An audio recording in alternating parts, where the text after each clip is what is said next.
Dirtle Magic. Thank you for tuning in to Dirtle Magic. Please subscribe and hit that notification bell if you like the content you see here today, and leave a like and share the video with someone you might think is interested. Leaving those likes really helps us out, but another way to help us out is by using our TCG Player affiliate link below. If you're looking for singles, sealed product, or gaming accessories, please consider using our link to support the channel. We also have some playmats at inkgaming.com. Go ahead and hit the link in the description to check those out. Alright, let's grab some spells and dirtle with some magic. Hello and welcome back to Dirtle Magic. Today we're playing some more Shadrix Silverquill. Looking at our opening hand, 2 lands, no way to get more though, and colorless. Let's go ahead and mulligan. New hand, double white. No, we do have a black source, so that isn't too bad. Could get to a Theomancer. High market, 4 lands, get to Selfless Squire. Not really too much on the card draw though, but our commander does draw us cards.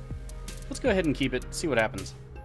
Our commander is 3 white black for a legendary 2/5 Elder Dragon, flying in double strike. At the beginning of combat on your turn, you may choose 2. Each mode must target a different player. Target player creates a 2/1 white and black England creature token with flying. Target player draws a card and loses 1 life, or target player puts a 1/1 counter on each creature they control. Our first opponent is Hofri, Ghostforge. 3 red white for a legendary 4/5 dwarf cleric. Arid Mesa into play and crack for them. Spirits you control get 1/1 and have trample and haste. Whenever another non-token creature you control dies, exile it. If you do, create a token that's a copy of that creature, except it's a spirit in addition to its other types, and it has, when this creature leaves the battlefield, return the exiled card to your graveyard. Alpine Meadow into play for them, tapped. Over to our next opponent, who is Yawgmoth, or on the position, or as I like to say, Yawgmoth. 2 black for a legendary 2/4 human cleric, with a swamp and Wayfarer's Bauble onto the battlefield. Protection from humans, pay 1 life, sacrifice another creature, put a -1/-1 counter on up to 1 target creature, and draw a card. Black, discard a card, proliferate. Comes to our turn, we get a expedition map. That's fine with me. Let's go ahead and play it. And we'll pass the turn. Getting Bog or something to our hand seems like it could be a really good idea against Hofri. I haven't seen like specific deck lists where we could play Bog efficiently though, because it is sorcery speed. If we have some other graveyard hate in the deck, that would probably be better. Over to our last one, who puts a plains into play. It's Hazezon Tamar. 4 red, green, white for legendary 2/4 human warrior. When it enters the battlefield, create X 1/1 sand warrior creature tokens that are red, green, and white at the beginning of your next upkeep, where X is the number of lands you control at the time. When it leaves the battlefield, exile all sand warriors. Over to Hofri. Mountain into play. Interested in seeing the deck, one of the new commanders, Armillary Sphere. Nice. I do like Armillary Sphere. It is a little slow, but it pulls the lands right out of your deck, and I oftentimes prefer that. Over to Yawgmoth. Swamp into play. Crack the Bauble. Bauble gets the crack. Swamp into play tapped, going to roll over to us. We get Path to Exile, could be good later. Let's play a Plains and crack the Expedition map. Unfortunately for us, it does not go into play, it only goes to our hand. For right now, let's just get some color fixing in Command Tower, and we'll pass it to our opponents. To Hazezon, let's see what they're going to do. Mountain into play. It is a 7-drop commander. There are ways to just ramp out and get it down. I've only faced this deck once or twice before, ever, so also interested in seeing what's happening over there. Over to Hofri. Command Tower into play, and an Armillary Sphere sack. Giver of Runes coming down, Mountain and Plains to the hand from the Sphere. Giver of Runes and Mother of Runes, some of my favorite white cards, especially in Feather, as you know. Yawgmoth's turn, Swamp into play, followed by an Arcane Signet. And then for Phyrexian Arena. Yeah, I wish we had drawn ours, but we'll see how the game goes. Do need some card draw. Again, the commander has some. To our turn, we get a Plains. Let's play the Command Tower. And get down the Theomancer. Definitely need a reprint. Would it have been good in the Brina deck? I don't know, but I think it could have slotted in. And we'll pass the turn. Comes to the next upkeep, we get a snake. We only get the 1 snake. If it dies, it gets replaced on the next upkeep. Ooh, no, land play for Hazezon. That's not good. We do have 1 or 2 cards that can help out with that in the deck. We are not seeing them right now. Path to Exile would have been helpful, but unfortunately not going to happen. Clarion Spirit coming down. Was trying that out in Feather as well. This deck is like Feather Dwarf? No, mechanically not the same. But still, it's piquing my interest even more. Okay, Vault Robber. Yeah, I've seen that in some lists already. Exile creature from graveyard, create some treasure. They did also make a spirit, by the way. Clarence Spirit did trigger. Over to Yawgmoth's turn. Phyrexian Arena will trigger for the first time this game over on their side. We will yield to the trigger. Myriad Landscape into play tapped. Nether Trader coming down. Haste and Shadow. Whenever another creature is put into your graveyard from the battlefield, you may pay black. If you do, return this from your graveyard to the battlefield. Sensei's Divine Top also coming down. Also reprinted and Time Tile Remastered is the Nether Trader. Nice little pickup there. Top is being activated. They look at the top 3 and put them back in any order. Comes our turn. Rogue's Passage is a card.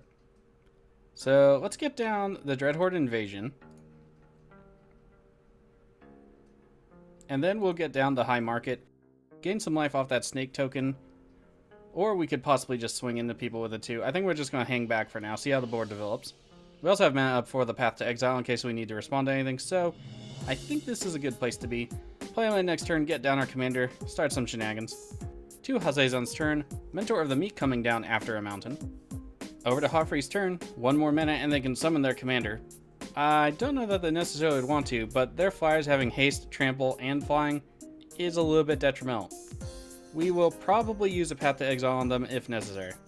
Quintorius Field Historian. I do really like that card. Thinking about covering myself with Hofri in the 99, so this will be, again, very interesting. So spirits they control get 1/0. And whenever one more cards leave your graveyard, you get a 3/2 red and white spirit creature token. And that's pretty sizable in effect. No attacks out of Hofri this turn, going to roll on over to Yawgmoth. Myriad Landscape gets the crack, they'll go get 2 more swamps. Aya, first a Lochthwain coming down. Interesting. Whenever another black creature enters the battlefield under your control, each opponent loses 1 life and they gain 1 life, and they can sacrifice another black creature to draw a card. So I kind of have a similar thing to what's going on with us, except they actually get a card and the life gain, whereas we just get the life gain. We are down to 39, Hofri down to 38, Hazezon down to 39, and Yawgmoth up to 39.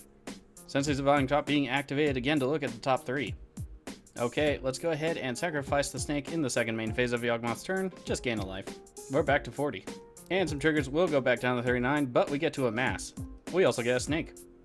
Our draw for the turn is Dawn Charm. Could be good later, is a fog effect, is a counter spell against us, and saves a creature. Let's get down our commander and see what happens. Shadrix Silverquill to the stack. We will go to combat. Let's go ahead and make ourselves an Inkling. And we'll give a card to Hazezon. They seem to need some help here. We get an Inkling. Hazezon gets a card, but loses a life in the process. Let's pass it off. No attacks today. To Hazezon. Hopefully we got them into another land at least. Basilica Guards, Defender with Extort. Everybody's bleeding a little bit this game. Mentor of the Meek will trigger for the first time this game. Unfortunately, they cannot pay the 1 to draw a card. Nothing more of Hazezon. Over to Hofri. Let's see what they're going to do with this turn. Okay, so we did have an Epitaph Golem come down. Pardon me. Alright, straight over to Yawgmoth. No attacks. They did cast a second spell for the turn on Hofri's side, so a Spirit and Epitaph Golem was the first spell. 2, put target card from your graveyard on bottom of your library. When I'm thinking about building Quintorius, the Junk Troller effects are definitely something I'm thinking of. Mistfell Plains, Junk Troller, Epitaph Golem, stuff like that. They also played Hunted Witness. Yawgmoth's turn sees Sensei's Divine Top activation. They look at the top 3. We have Erebos, God of the Dead. No more life gain. I do love this card. It is one of my more favorite of the Theros gods, simply because it stops the life gain from your opponents. However, that also makes Yawgmoth the only player that can actually gain the life. Erebos is active, by the way. At least it doesn't have haste. Yawgmoth Thrawn Physician coming down for that player. The Yara will trigger yet again. We'll go down to 37. That's it for Yawgmoth going to roll over to us. We do have that upkeep trigger. Dreadhorde Invasion will amass, putting a 1/1 counter on our zombie army. And it is an army. Look at all them zombies. We get the Mag Compass. Could be good. Probably not so much this game. Let's play Rogue's Passage and get down the Compass because why not? Go to combat. I think we'll get one more Inkling and then we'll start with the counters. It's too bad we're not running into too much more of our token producing cards. Hitting one of them could be very good in this deck. We'll give Hazezon some counters actually. We'll get an Inkling. And we'll make their guys a little bit beefier just so they don't get nuked by Yawgmoth. I don't think they'd actually do that. But as like Some insurance, perhaps. No attacks. We'll sit pretty one more turn. And then I think we have to start getting offensive against Yawgmoth. 2 Hazezon. Hopefully they draw a grain source. Reliquary Tower. At least if they keep drawing cards, they won't have to discard them. That is unfortunate, though. Potentially they could draw cards if they cast something and Mentors down there. Trigger it, pay. Hopefully?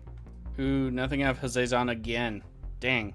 Over to Hofri. I guess we'll start letting them draw some more cards just to kind of get going. Boros Locket on Hofri's turn. Epitaph Golem is putting a Memory Sphere on the bottom of the library. Quintorius will trigger. There it is. 3/2 Spirit into play. It will be a 4/2. Epitaph Golem activated again. Arid Mesa going to the bomb. That'll be another Spirit. That was it, Hofri. The board pretty gummed up with creatures at this moment.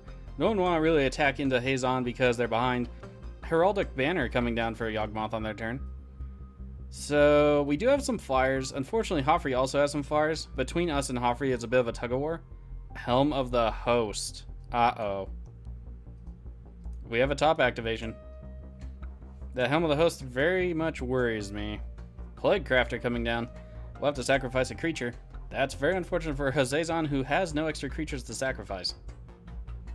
Yawgmoth down to 1 card in hand as well. I think the time to strike them will be soon. Hofri also down to 2 cards in hand. And we could potentially have draw off our commander, so we could eke out a small incremental advantage over the next few turns. We'll sacrifice the snake, it just comes back anyway. Hunted Witness gets sacrificed on Hofri's side. It'll create a 1/1 white soldier creature token with lifelink. Could be relevant. A Yar, First of Lachwain, will also trigger again. Yawgmoth to 40, the rest of us to 35. Helm of the Host will trigger for the first time this game, however, it is not equipped, thankfully. Helm of the Host onto a Plague Crafter would be very detrimental. Second main phase for Yawgmoth. I think we want to try to exile something they control. Either the Plague Crafter could potentially do Erebos, but that might keep Hofri in line, or a Yara. A Yara does also provide extra card draw, so let's make them use it, but later. I definitely want to get rid of this Plague Crafter. We have an activation from a Yara. They will sacrifice it. Nether Trigger will also trigger. They could bring that back. Path to Exile no longer has a legal target and will be countered. Yawgmoth gets to draw a card, however. Unfortunate. Comes our turn. A couple of triggers. We get a new snake. We get a swamp for the turn. That's fine. Did want one more land to flip the Thematic Compass. After this, really hoping we get some actual gas. Right now we have some defense, but nothing really to save us from a board wipe. I could save 2 of our creatures, which is fine because they're not tokens, but that's 2 cards we have to spend from our hand to do so. Let's go to combat and pick our triggers. We will pick Hazezon draws a card, and our creatures get 1/1 counters. Let's send 1 Inkling into Yawgmoth. Test the waters. Damage is good. Yawgmoth down to 37. In the second main phase, let's go ahead and activate the Mag Compass. Just get another land out of the deck, maybe shuffle it up. Let's get a swamp just in case. And we'll pass it to our opponents there. End of turn, the Mag Compass will flip over. Over to Hazezon's turn. 9 cards in hand after the draw and after we help them draw an extra card. They are down to 34 life though along with us. Shared Triumph. They could extort it if they want to, but no white and black mana for them. When there's the battlefield, choose a creature type. Creatures of the chosen type get 1/1. The chosen creature type is human. So I think the Sand Wars are just sand and not human.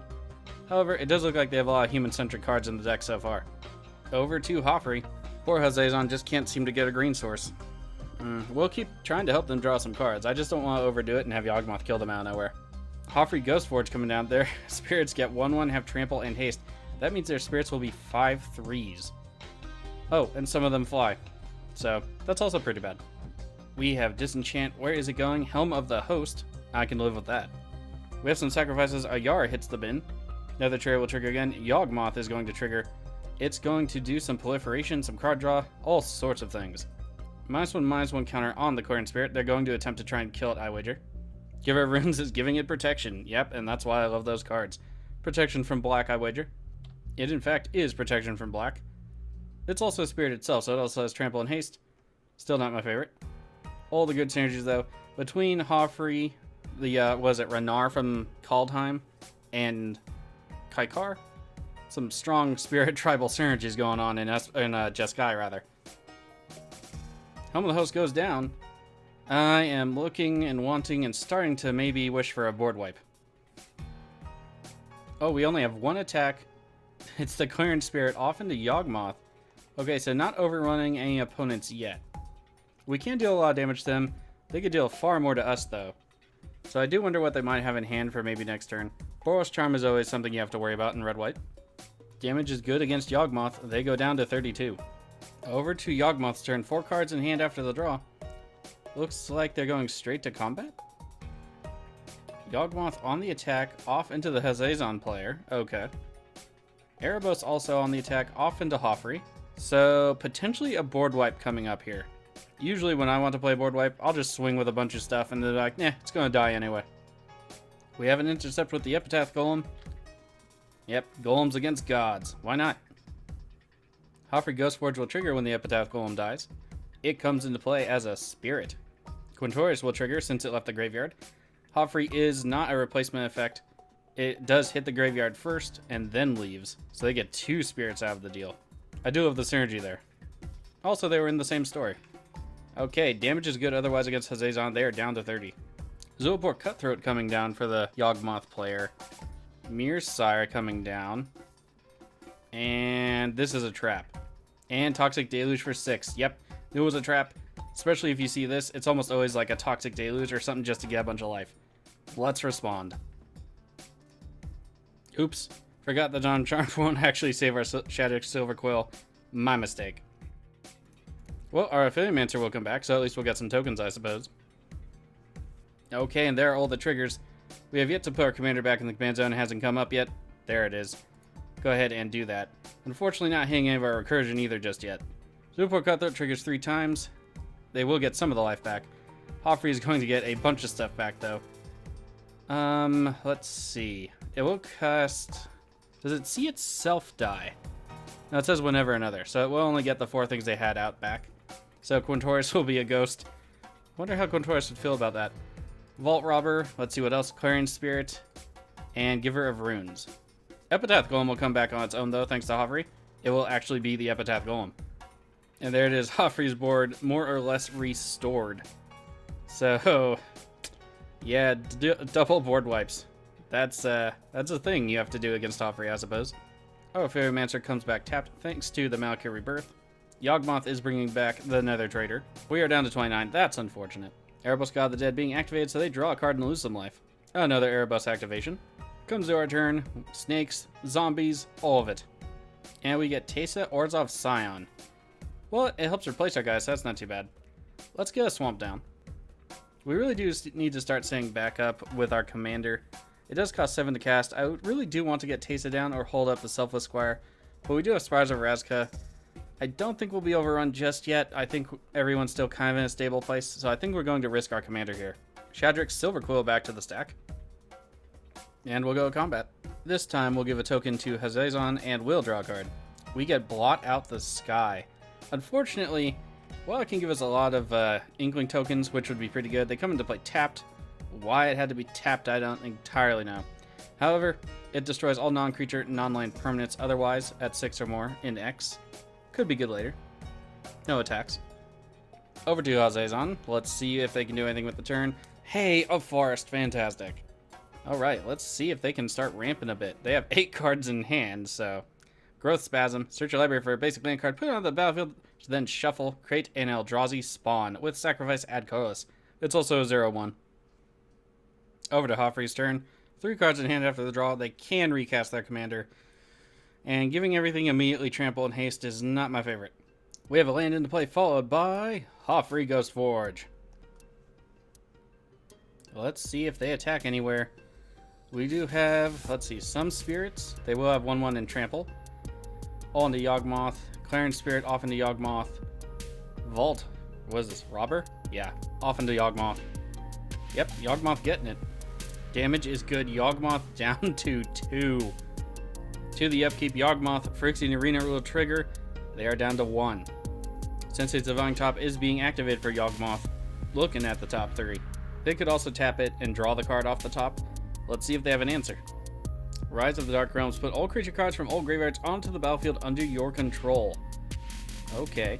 They don't get haste, though. Yawgmoth does have 2 cards in hand, though, plus a Sensei's Top activation. Things can get a little bit hairy real quick. Zulaport Cutthroat is coming back, so they will be able to gain some life. Look at that battlefield.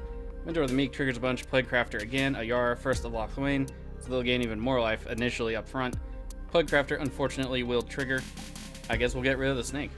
Actually, let's get rid of the zombie army. At least the snake can trade profitably. The zombie army is just a 1-1 anyway. Silverquill Cutthroat will trigger. Let's see where they're going to send it. They send it at Hofri. Hofri down to 31. Mentor of the Meek is triggering a bunch for the Yawgmoth player. It looks like they're going to draw a bunch of cards. Yawgmoth does. They're up to 5 cards in hand. Off to the Yara triggers. We're going down to, unfortunately, 23. We're down to 23, like I said. Hazezon also down to 23. Hofri down to 28. Yawgmoth on the attack. All of it into Hofri. We have a Mirror Token, Nether Trader, and Erebos. Spirit on the intercept against Erebos. Okay, the Spirit will die. Spirit is down. Damage is good. Otherwise, Hofri down to 25. Comes our turn. We get a Plains. That is not in particularly helpful, unfortunately for us. Let's play the Plains, though. Now, do I want to try blot out the sky? We can remove a bunch of stuff with it, but a Phyrexian Arena over there on Yawgmoth's side, with 2 armies facing us down, we really need to save space for the Selfless Squire, so I think we're going to keep slow rolling this with our commander. However, let's get down Teysa and just threaten some removal in case something happens. We'll get an Inkling. Hazezon will get to draw yet another card. No attacks for us. We'll pass off the turn. I want to have Hofri do it. If they really want Yawgmoth dead, I want them to waste their resources on him. Over to Hazezon. 9 cards in hand. They are at... Okay. That is a Rootbound Crag into play. They are at 7 now. Could potentially catch their commander. Incendiary Command. 4 damage dealt to target player or planeswalker. They Doman Yawgmoth. Dang. Each player discards all cards in their hand, draws that many cards. Oh no! And blot out the sky is a sorcery. Although that part I understand. Well, we draw Heliod's Intervention and Keeper of the Accord. Keeper of the Accord could be good. I mean, we're still outnumbered, I think. I mean, we might not be. We have 6. Yawgmoth, yeah, more than 6. Yeah, we're outnumbered. Hamlet Captain coming down. Whenever it attacks or blocks, other humans you control get 1/1.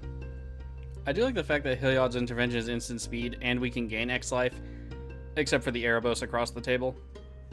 But we can destroy all their stuff otherwise. Over to Hofri, and Hazezon player, if you see this, I'm just happy that you're actually staying in the game. Stalking Vengeance coming down for Hofri. Oh no. I do love the card though. Haste, whenever another creature you control dies, it deals that much damage, and Yawgmoth quits the game. Alright, that's unfortunate. Anyway, it deals that much damage equal to target player or planeswalker. Alright, I guess we gotta try and kill Hofri in this next turn, or else we are in bad places. We really needed that Selfless Squire, I'm thinking. Really needed it. However, we can gain twice X life now that Erebos is gone. Also, good game to the Yawgmoth player. They went down to 2, brought it back, almost made it if it wasn't to the dome to the head with Incendiary Command. Hold on a second here, we have what in exile? Eternal Scourge? You may cast it from exile. That's pretty good. Becomes a target of spell or ability opponent controls, exile it. Okay. So, yeah, not bad in Hofri. Gotta remember that one. Okay, let's see where they're going to send the army. Still really wish we had that Selfless Squire. I want to run Darkness in here. It's like Fog, but black. Oh, no attacks out Hofri. Alright, so they don't really have too much to destroy with Heliod's Intervention. So I think we're just going to gain the life here and try to outlast them a little bit.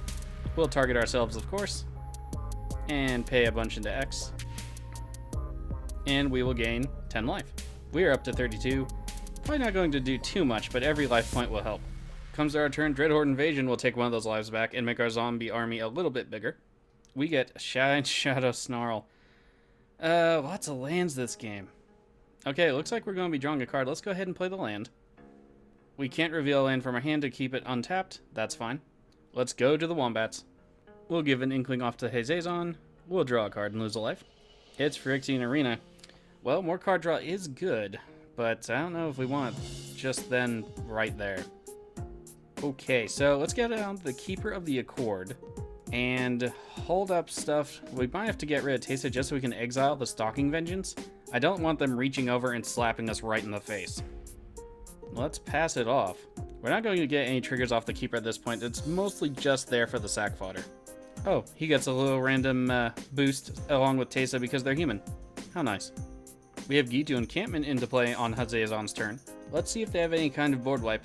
Chain Reaction would probably be pretty good, except for the Stalking Vengeance. But we'll take care of that if we need to. The Vulcan Orrery coming down for Hazezon. It gives stuff Flash. Interesting. Beastmaster Ascension. Okay, I can see where that would be good in the deck, had they not gotten land screwed so early. Okay, as much as I don't want to do this, we need to get rid of the Stalking Vengeance, because otherwise, I mean, they're going to rush us for a bunch of stuff. But otherwise, we're going to be taking twice as much damage, basically. We'll sacrifice Tesa to her own ability. We do get one replacement effect, though. That's unfortunate, but we get one extra blocker, might even survive. They're going to give her protection from white or black. Space the giver, thought she was dead. Over to Hofri's turn, let's see if they can finish the game. We are unfortunately due to my misplay. I thought the Giver of Runes was still dead. But it's a token. That's unfortunate. They do probably have enough damage to kill us. Boros Locket is being sacrificed to draw 2 cards. Sentinel's Eyes. Enchanted creature has 1/1 and Vigilance. Escape, exile 2 other cards from your graveyard. Okay. So they'll get 2 more spirits. Pretty good effect for just white. Venerable War Singer. Anxious to see this one do what it's supposed to do. Unfortunately, not against our face.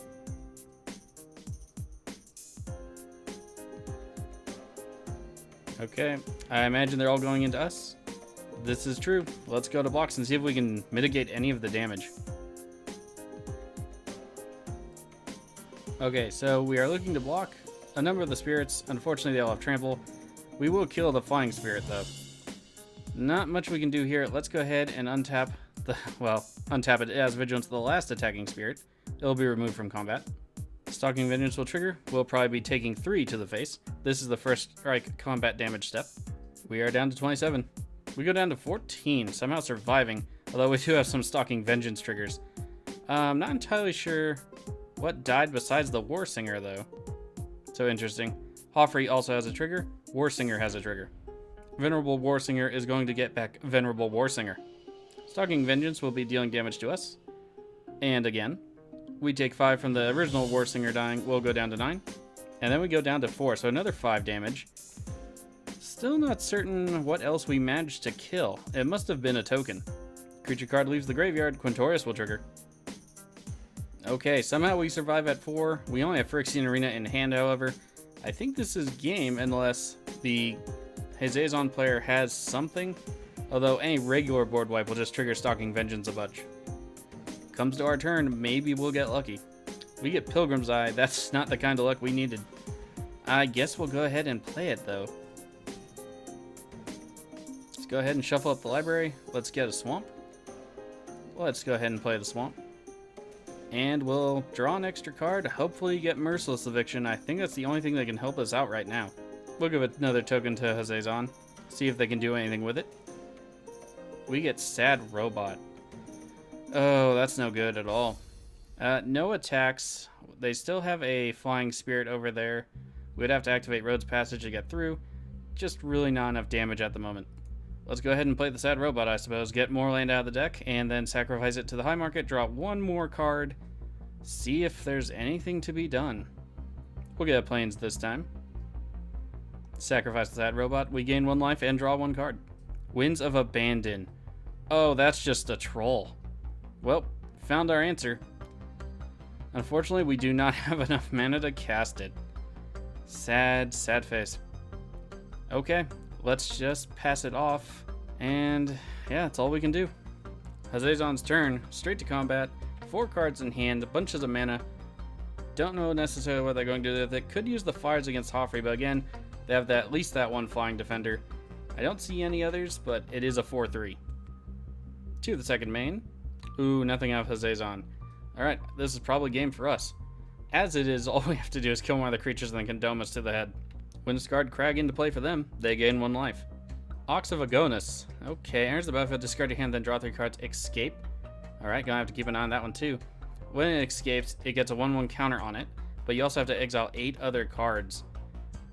Well, I mean, it would immediately refill your battlefield and, you know, kind of refill your hand. If you're not up to 3 cards, it gets you more cards. I would consider it. Let's see if they discarded, though. Pillow Drop Rescuer. Alright, so a little bit of recursion there. And Grand Abolisher. Yeah, I probably didn't need that anymore.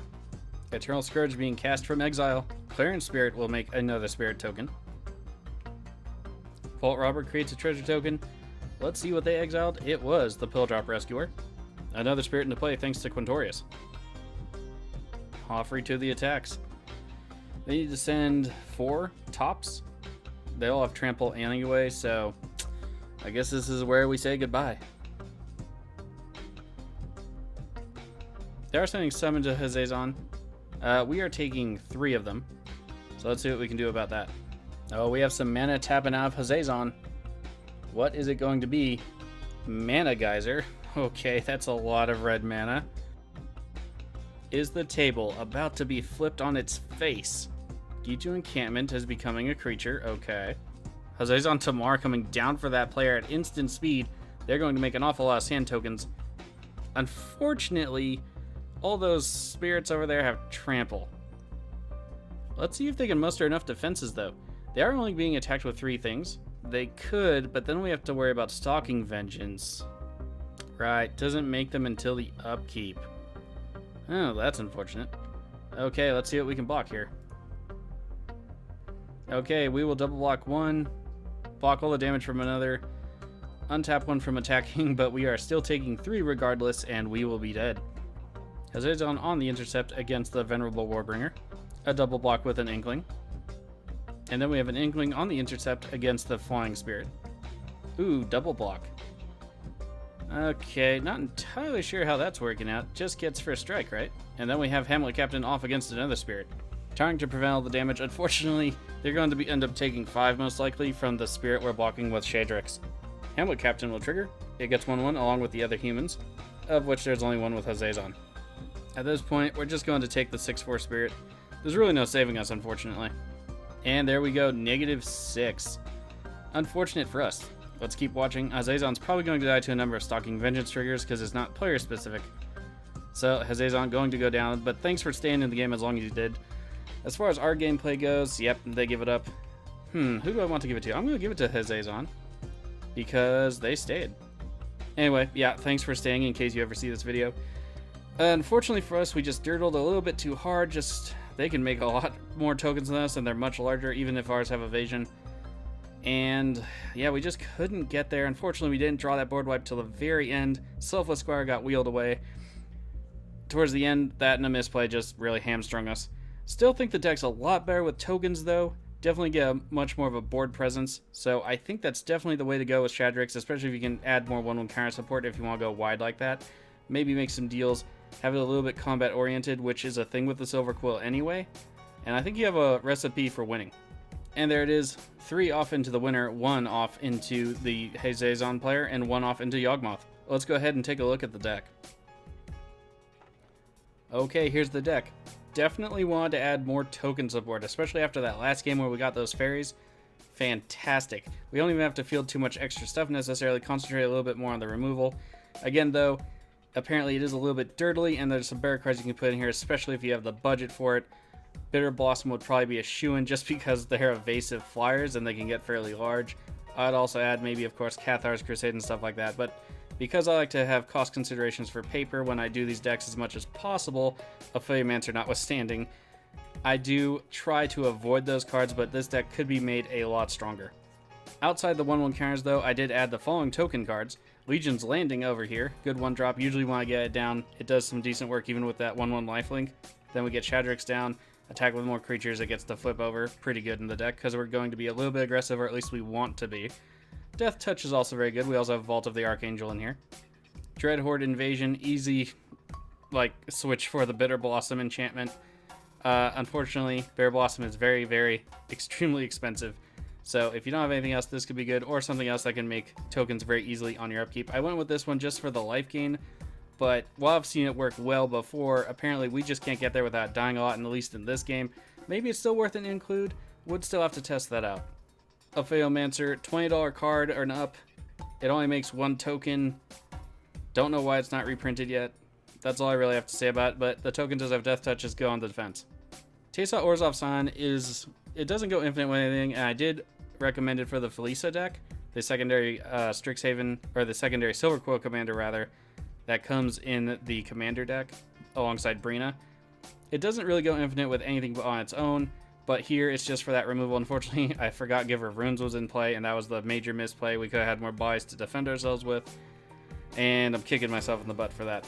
Anyway, I do recommend this for the deck, especially if you get to make all of those tokens. Seraph of the Scales, when it dies, it makes some tokens.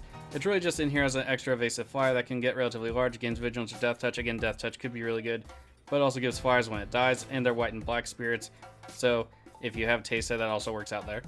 Keeper of the Accord gives us tokens if we're behind, which is fine, also helps us ramp a little bit. Usually doesn't survive. Unfortunately, when we got this game, it was just an extra body for removal, or at least I'd hope so. It's still a good card. I still recommend it if you have a little bit of a slower meta. Court of Grace is in the deck for a little bit extra card draw with the Monarchy.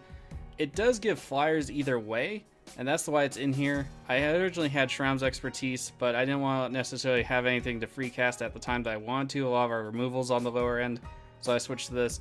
I haven't gotten to test it yet, so if you do end up doing that, let me know how it goes for you. Also add God Eternal Oketra, makes sizable zombies, has double strike herself, and is very hard to keep down. Didn't get to play that, unfortunately, either, but I think good things will happen in this deck, especially when we have 24 creatures, and could potentially recur them. Angel of Sanctions has Embalm, can make a token of itself, plus it's just good removal. I do want to mention some mass removal and Fumigate, because this deck doesn't have a lot of life gain.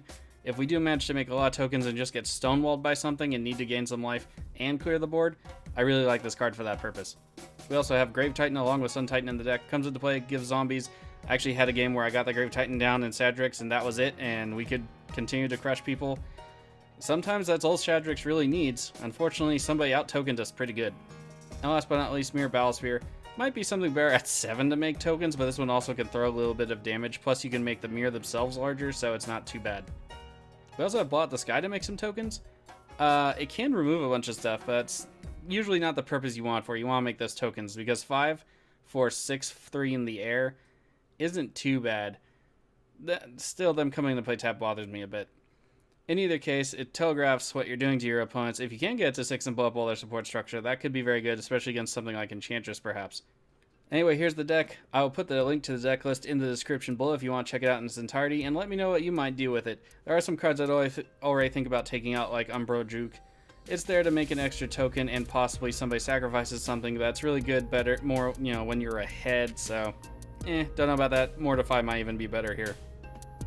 Anyway, if you saw any cards, maybe Hofri because apparently he makes tokens super fast, or Quintorius because he's adorable, any cards like that you want for yourself in your paper collection, sealed product or sleeves to protect, all that stuff, please consider using the TCG Player affiliate link in the description below. It helps out the channel and doesn't cost you anything extra. On to the next Strixhaven commander, and Quintorius is a fast approaching favorite of mine. You can of course let me know in the comments if you want me to try to cover some other one. I do want to have the disclaimer that unfortunately the commander specific cards still haven't really made it onto any marketplaces that I buy from, or into any real trade binders that I've browsed, so unfortunately something like the 5-drop like Holy Day make the Inklings card that would have been great in here just didn't make it in. I'd recommend that though. Anyway, stay safe out there. I'll see you for the next video.